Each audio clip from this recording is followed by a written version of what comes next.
If you want to dance more routines with less figures, we have a figure for you. Open Telemark, and you can dance it in the waltz and in the foxtrot. Here's Open Telemark in the waltz.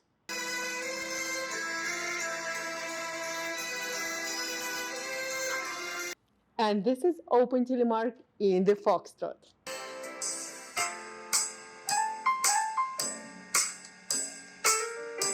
So, the steps are the same, and in the waltz and in the foxtrot. Main steps. We take step forward on the heel and creating rise. Take a step on the ball of the right foot. Make a turning action, moving into promenade position, and then going down in the end of the third step.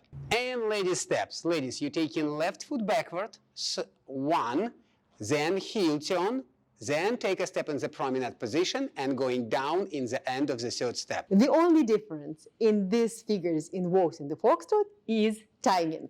Balls are 1, 2, 3.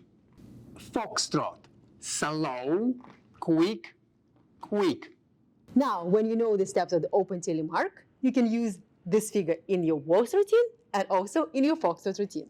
1, 2, 3, 1, 2, 3, 1, 2, 3. Slow, quick, quick, slow, quick, quick, slow, quick, quick. Thank you very much for watching this video. And if you want to dance any ballroom dance effortlessly and in style, check out our special ballroom dance formula classes where you're going to learn 4 ballroom dance principles that are going to improve your any ballroom dance.